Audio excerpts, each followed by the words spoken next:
इधर supreme court ने वक्फ कानून के विरोध में हो रही हिंसा पर चिंता जताई।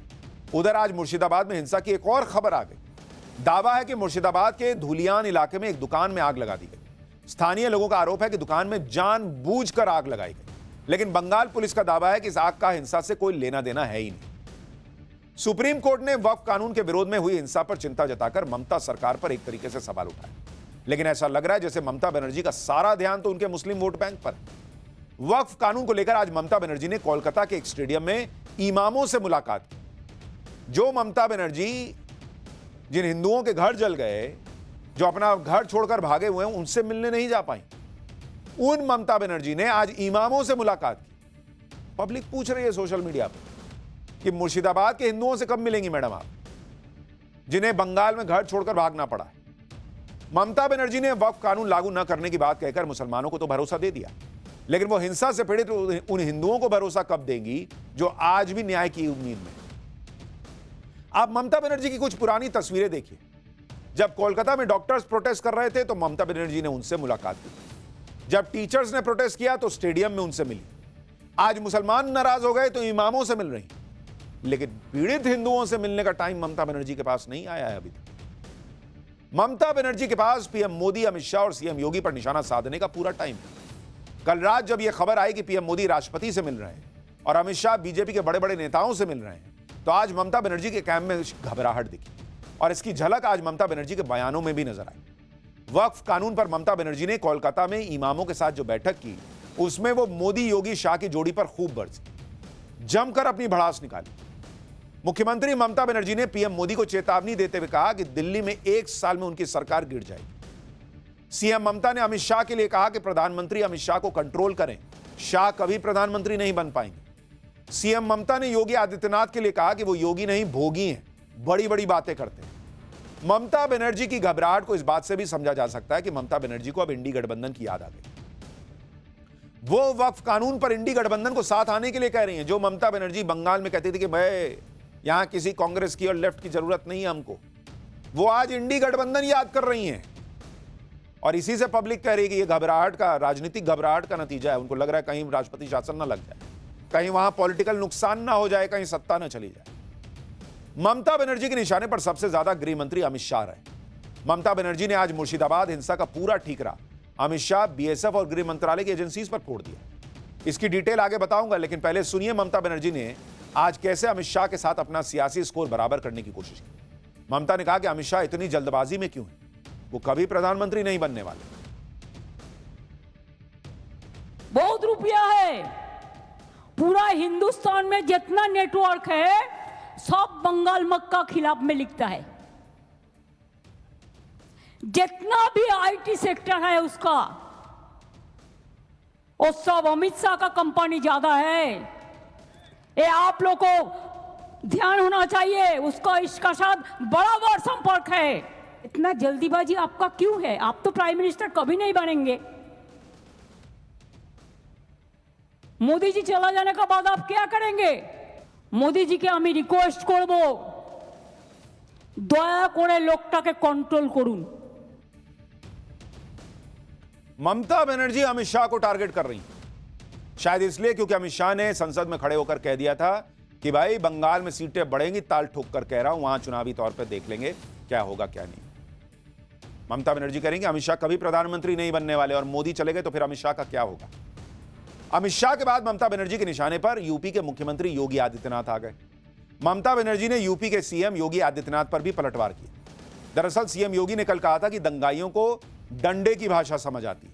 इस पर ममता ने कहा कि योगी ने सभी को डरा के रखा हुआ है, सीएम योगी के राज में कोई रैली नहीं कर सकता।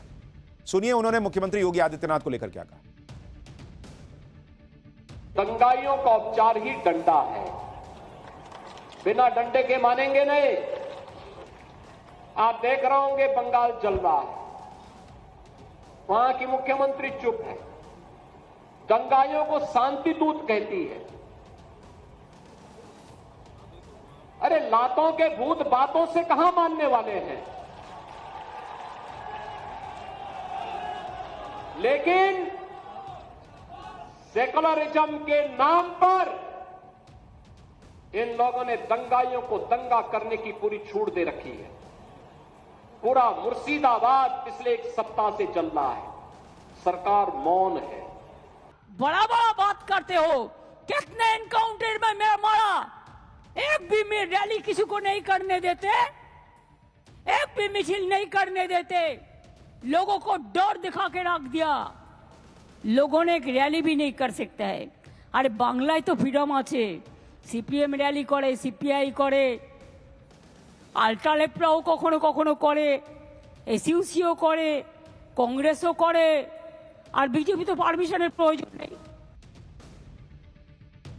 योगी आदित्यनाथ ने लात के भूत जो हैं उनका इलाज कहा कि वो भाई लात के भूत बात से नहीं मानते। ममता बनर्जी को बुरा लग गया, वो कह रही है कि भाई वहां यूपी में कोई स्वतंत्रता नहीं है, यहां तो सब रैली कर सकते हैं। बंगाल में शोभा यात्रा निकालने के लिए हाईकोर्ट से परमिशन लेनी पड़ी थी। भूल गए क्या लोग? हिंसा और उपद्रवियों से निपटने के लिए सीएम योगी का मॉडल पूरे देश में चर्चित है। खुद सीएम योगी कानून व्यवस्था के मुद्दे पर बेहद सख्त रहते हैं। सीएम योगी ने कहा कि जो लोग शरीयत को संविधान से ऊपर रखते हैं ना, उन लोगों को ऐसे देश में चले जाना चाहिए जहां शरीयत लागू। सुनिए एक बार उनको, फिर बताता हूं कैसे बंगाल में पब्लिक योगी मॉडल की डिमांड कर रही है, योगी आदित्यनाथ को बुला रही है। कुछ लोग कह रहे हैं कि उनके लिए संविधान से बढ़कर के शरीयत है, तो मैं भी उनसे कहना चाहता हूं कि भारत तो बाबा साहब के द्वारा बनाए गए संविधान से चलेगा। जहां शरीयत का कानून लागू होता है उनको वहां जाना चाहिए। ममता बनर्जी ने सीएम योगी पर बयानबाजी करके योगी मॉडल की चर्चा तेज कर दी। सीएम योगी जिस तरह से कानून व्यवस्था के मुद्दे पर एक्शन लेते हैं और जिस तरह से हिंसा करने वालों पर कार्रवाई करते हैं, उसकी चर्चा बंगाल में शुरू हो गई। बीजेपी के नेता शुभेंदु अधिकारी ने सीएम योगी से बंगाल आकर हिंदुओं का हौसला बढ़ाने की अपील कर दी। मैं योगी जी को रिक्वेस्ट करूंगा वो बंगाल में तुरंत आए और लगातार उन्होंने हिंदू का रक्षा करने के लिए यहाँ थोड़ा काम करे। योगी जी का भी बंगाल में जरूरत है और किस तरीके से उन्होंने यूपी में दंगाई को सबक सिखा रहा है, वो बंगाल का हिंदू जनता को आकर बोल के थोड़ा हौसला बुलंद होना चाहिए। जनता भी अब दंगाइयों के इलाज के लिए योगी मॉडल की बात कर रही है। लोग कह रहे हैं कि बंगाल जैसी हिंसा यूपी में होती तो अब तक योगी सरकार ने दंगाइयों का ट्रीटमेंट कर दिया हो। बंगाल में जो हालात हैं उससे निपटने के लिए योगी आदित्यनाथ जैसे मुख्यमंत्री की जरूरत है। सुनिए बंगाल की पब्लिक क्या कह रही है। देखिए योगी जी ने जो बात कहा है ना, लातों के भूत बातों से नहीं मानते, एकदम वैसा होना चाहिए। मुर्शिदाबाद, बंगाल में, मालदा में जिस तरह से हिंदुओं को चिन्हित करके उनको घरों को, उनको दुकानों को तोड़ा जा रहा है, आगजनी किया जा रहा है, क्या पश्चिम बंगाल के मुख्यमंत्री उसको कम करने के लिए मतलब नहीं, अत्याचार किया जा रहा है, हिंदुओं को घर से मार मार के भगाया जा रहा है। बिल्कुल यहाँ पर उत्तर प्रदेश की तरह योगी जैसा सरकार की यहाँ जरूरत है। बाबा कोई है कि जो अपराध कर रहा है सजा उसी को होगी, दंड उसी को मिलेगा। और जहां तक रही बात यहाँ की पुलिस लगती नहीं कि कुछ करने वाली है। अगर यही योगी जी के राज में होता तो कब के इन लोगों पर कार्रवाई होती। यानी ममता बनर्जी बंगाल में घिरती जा रही हैं और अब ममता बनर्जी को इंडी गठबंधन की याद आ रही है। लोकसभा चुनाव के दौरान ममता बनर्जी भी इंडी गठबंधन में शामिल थी, लेकिन बंगाल में ममता ने किसी को भाव नहीं दिया। लेकिन अब जब वो खुद घिरती जा रही हैं तो उन्हें इंडी गठबंधन की याद आ रही है। अब ममता बनर्जी कह रही हैं कि सभी को मिलकर लड़ना होगा। सुनिए एक बार। इंडिया टीम की अपील करबो, let us be united, let us fight together boldly.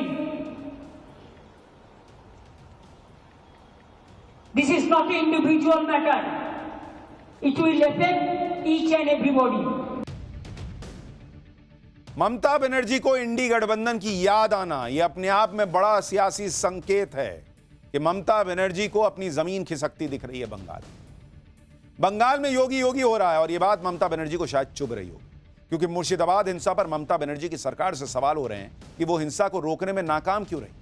इस सवाल का जवाब देने की बजाय ममता बनर्जी आज नई थ्योरी लेकर आ गई। ममता बनर्जी ने मुर्शिदाबाद हिंसा का ठीकरा बीजेपी, बॉर्डर सिक्योरिटी फोर्स यानी बीएसएफ और अमित शाह पे फोड़ दिया। भाई ममता बनर्जी ने कह दिया कि यह बीजेपी की साजिश है, गृह मंत्रालय और केंद्रीय एजेंसियों की साजिश है। बीएसएफ ने लोकल यूथ को 5,000 रुपए देकर पत्थरबाजी कराई। बीएसएफ और केंद्रीय एजेंसीज ने बांग्लादेश से अवैध घुसपैठ होने दी ताकि हिंसा करवाई जा सके। बीएसएफ और बीजेपी पर आरोप लगाने के साथ साथ ही ममता बनर्जी ने मुख्य सचिव को बीएसएफ के खिलाफ जांच के आदेश दे दिए। भाई आप सोचिए, बीएसएफ की जांच के आदेश दे रही है ममता बनर्जी। हिंसा के पीड़ित खुद कह रहे हैं कि मुर्शिदाबाद में बीएसएफ की हमेशा के लिए तैनाती होनी चाहिए। उसी बीएसएफ को ममता बनर्जी हिंसा का दोषी बता रही हैं कि बांग्लादेश से लोगों को लाके यहां पे अटैक करवा दिया या वहां पे लोकल यूथ को पैसा देकर अटैक करा दिया। अरे भाई, तो आपकी पुलिस रोकी क्यों नहीं? मान लीजिए कोई ले आया, ABCD कोई ले आया, आपने क्यों नहीं रोका? और अगर बांग्लादेश से लोग आ रहे हैं और उन्होंने हमला किया है, तो आप मौलानाओं और मौलवियों से क्यों कह रही हैं हाथ जोड़ के कि भाई आप जो है वो शांति बना के रखिए? उनसे फिर क्यों कह रही हैं? फिर बीएसएफ से सीधा आर पार की लड़ाई लड़िए। ममता बनर्जी की बातों में बहुत सारा विरोधाभास है। हम एक एक करके बताते हैं कि कैसे ममता बनर्जी जो बीजेपी बीएसएफ की जुगलबंदी की थ्योरी बेच रही हैं, उसमें बहुत बड़े बड़े छेद हैं। सबसे पहले तो ममता बनर्जी और बंगाल पुलिस के दावों में जमीन आसमान का फर्क है। ममता बनर्जी बीजेपी बीएसएफ अमित शाह का नाम ले रही हैं। उधर खबरें आ चुकी हैं कि बंगाल पुलिस को इस हिंसा के पीछे एसडीपीआई के हाथ होने का शक है। बांग्लादेश के कट्टरपंथी संगठनों के भी इस हिंसा में शामिल होने की आशंका है। लेकिन ममता बनर्जी ने सारा टीकरा बीजेपी पे फोड़कर एक लाइन से सबको क्लीन चिट दे दी। ममता बनर्जी की इस क्लीन चिट ने बंगाल पुलिस की ही क्षमता पर सवाल उठा दिया, क्योंकि ममता बनर्जी का दावा कि हिंसा पूर्व नियोजित है, बीजेपी ने हिंसा करवाई। फिर यह सवाल उठेगा कि बंगाल पुलिस कर क्या रही थी, उसका इंटेलिजेंस सिस्टम कहां था? वो भी तब जब बंगाल के मुर्शिदाबाद में हिंसा एकदम से नहीं भड़की थी। हिंसा की पहली घटना 8 अप्रैल को हुई, जिसमें बंगाल पुलिस पर हमला हुआ। फिर 11 और 12 तारीख को हिंसा भड़की, तो बंगाल पुलिस पूर्व नियोजित हिंसा को रोक क्यों नहीं पाई भाई? यानी ममता बनर्जी ने हिंसा का ठीकरा बीजेपी पर फोड़कर अपनी ही पुलिस की जांच और क्षमता पर सवाल उठा दिया। और बंगाल में गृह मंत्रालय भी ममता बनर्जी के अंडर ही आता है, तो फिर तो सवाल सीधे सीधे ममता बनर्जी के नेतृत्व पर उठ रहा है। ममता बनर्जी को यह भी बताना चाहिए कि अगर बंगाल में वक्फ के विरोध में हिंसा के पीछे बीजेपी है, तो फिर दक्षिण 24 परगना में इंडियन सेक्युलर फ्रंट के लोगों ने कैसे हिंसा और तोड़फोड़ की? हमने आपको हिंसा के वीडियो दिखाए थे, जिसमें आईएसएफ से जुड़े लोग पुलिस की वैन पर पथराव कर रहे थे और अंदर पुलिसकर्मी अपनी जान बचाने के लिए छिप रहे थे। अब क्या ममता बनर्जी यह कहेंगी कि आईएसएफ भी बीजेपी के इशारे पर काम करती? और बांग्लादेश से मुसलमान आकर बीजेपी के कहने पर हमला कर दे रहे हैं, और वहां का लोकल मुसलमान जो है वो बीजेपी के कहने पर हमला कर दे रहा है। वोट नहीं देता है, लेकिन पैसा लेके पत्थर चला देता है बीजेपी के कहने पे। गजब का हिसाब है भाई। किस लेवल पर ये लोग जाएंगे भाई पत्थरबाजों को बचाने के लिए? ममता बनर्जी ने आज मुर्शिदाबाद हिंसा पर जो कहा, उसमें इतना विरोधाभास भरा है कि क्या ही कहूं। कुछ और उदाहरण देता हूं। ममता बनर्जी ने कहा कि बीजेपी रामनवमी पर भी हिंसा की साजिश कर रही थी, जो फेल हो गई। लेकिन वो ये नहीं बता पाई कि मुर्शिदाबाद में वो हिंसा क्यों नहीं रोक पाई। भाई अगर आपने वो साजिश फेल की तो इसको भी कर देते। ममता बनर्जी ने पहले कहा कि मुस्लिम आहत है, उनका दिल दुखा है, वो मुसलमानों से शांति की अपील कर रही थी, क्योंकि ममता बनर्जी को कहीं ना कहीं हिंसा की आशंका रही होगी। लेकिन आप कह रही हैं कि बीजेपी ने यह सब करवा दिया, तो फिर मुसलमानों से क्यों शांति की अपील कर रही थी? ममता बनर्जी कह रही हैं कि वो हिंदू मुस्लिम एकता में विश्वास रखती हैं, तो फिर सिर्फ इमामों से मुलाकात क्यों की, हिंदुओं से भी कर लेती। ममता बनर्जी ने आज कोलकाता में लंबा चौड़ा भाषण तो दे दिया, लेकिन मुर्शिदाबाद के हिंदुओं को इंसाफ कैसे मिलेगा, इसकी बात नहीं बोली। हां, यह जरूरी है कि ममता बनर्जी ने हिंसा के मारे गए पीड़ितों की जान की कीमत जरूर लगा दी। ममता बनर्जी ने ऐलान किया कि मृतकों के परिवार को 10 लाख रुपए दिए जाएंगे, जिनका घर जला है उनके सरकारी आवास दिया जाएगा, जिनकी दुकानें टूटी हैं उनको मुआवजा दिया जाएगा। यानी जो पत्थर चला रहे हैं उनसे जुड़े हुए लोगों से, मौलाना मौलवियों से आप कह रही हैं कि भाई उनको समझाइए, उनको रोकिए, और दूसरी तरफ जो हिंदू बेचारे वहां पर पीड़ित हैं उनको आपने कहा कि ये जो मर गया 10 लाख उसको दे दो, उसका जिसका घर जल गया उसको घर दे दो। फिर क्यों दे रही हैं? जब ये सब बीजेपी ने कराया, आप क्यों दे रही हैं? सोचिए, जिन हिंदुओं को पलायन के बाद भी ममता सरकार राहत कैंप में बेसिक सहूलियत नहीं दे पा रही, उन्हें पानी, खाने, दवाई और रहने का इंतजाम नहीं दे पा रही, उन्हें अब नया घर और मुआवजा का सपना बेचा गया। उन पीड़ित हिंदुओं को नए घर और मुआवजे से ज्यादा सुरक्षा के भरोसे की जरूरत है मैडम। घर तो वो अपना छोड़ कर आ रहे हैं, लेकिन ये मामला चल रहा है बंगाल में।